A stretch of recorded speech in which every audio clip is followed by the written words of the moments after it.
Bé, i aquí al pavelló d'esports avui s'ha convertit, com poden veure, en una exposició d'aquest art que és les puntes del coixí. I aquí tenim a l'organitzadora, que és l'Aida Pou. Aida, bon dia. Hola, bon dia. L'organitzadora de la trobada de puntaires és l'Associació de Puntaires de Bagà i el Berguedà, de la qual jo soc la presidenta. Llavors, sí i no. Costa molt organitzar una trobada com aquesta amb tantes puntaires, perquè quantes n'hi ha aquí avui? Bé, avui som al voltant d'unes 200 puntaires. Aviam, la veritat és que no, perquè aquest any ja en celebrem la 8ª. Llavors, com que la cosa ja està una mica engegada, no és molt dificultós, perquè les senyores ja ho saben, ja truquen per venir. El problema més gran és, clar, organitzar l'esmorzar, organitzar els regals, anar a buscar regals, perquè clar, això cada vegada també costa més, que t'ajudin i això, però bé, la cosa, ja et dic, com que és la 8ª, ho tenim ja una miqueta per mà. Consideres que són moltes, 200 i pico? 100 a Bagà i 100 al dia de Rams, sí, perquè clar, aviam, primerament jo em moc molt per Barcelona, em moc molt per Tarragona, llavors, clar, a la gent li costa de venir tan lluny. I llavors, al ser el diumenge de Rams, clar, molta gent et dona l'excusa que, clar, que tenen família, tenen nets, tenen fills, llavors, clar, és difícil anar a beneir la Palma al lloc on vius i vindre a vegada a trobar de puntaires. Aida, de totes aquestes 200 i pico de puntaires, n'hi ha algunes que són alumnes teves? En tinc moltes que són alumnes meves, sí. Venen aquí al teu talleret o vas tu a casa seva? Bueno, al seu poble. Una miqueta de tot. En tinc que són de diferents pobles que em venen aquí a aprendre i llavors n'hi ha que jo vaig al seu poble a ensenyar-los. Parlant de pobles, a quins pobles vas a ensenyar?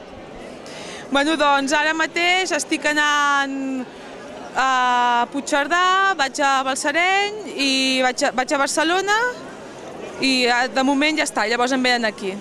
Aida, fa un temps t'entrevistàvem per un premi important que et va atorgar, qui te'l va atorgar? La Generalitat, no? El va atorgar l'Ajuntament de Barcelona. L'Ajuntament de Barcelona. Des d'aquell dia, que no fa pas gaire temps, has assolit ja altres premis. M'han donat el Premi de Mollerussa, que és un premi que també atorga l'Ajuntament de Mollerussa, i bé, estic contenta perquè hi havia més de 1.500 puntaires i llavors ja és un premi a nivell estatal, ja és un premi que hi havia puntaires de tota la península i llavors, clar, és un premi important. Estàs satisfeta actualment, Aida?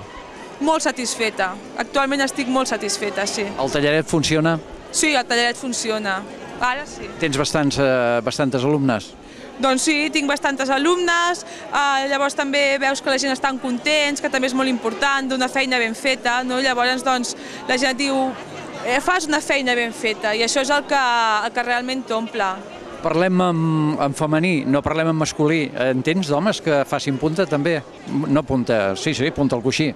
Aquí a Bagà actualment no, a Barcelona a l'escola sí que tinc homes que fan punta. Un treball que facis ara que et satisfaci? La Verge del Pilar. Faig la Verge del Pilar per la meva mare i bé, és una feina que em satisfà molt perquè és amb la que m'han donat aquests 2 premis que són tan importants en el món de la punta al coixí. Vols afegir alguna cosa, Aida? Vull afegir que moltes gràcies per l'entrevista, que moltes gràcies per l'oportunitat de sortir al canal de Bagà i bé, moltes gràcies a tothom per venir, a l'Associació de Plaques de Cava per ajudar-nos i a la Penya Blaugrana que cada any ens ajuden i sense ells tot seria molt més dificultós i bé a l'Ajuntament que també posa el seu gra d'arena. Aida, per molts anys. Doncs moltes gràcies. A tu. Adéu, bon dia.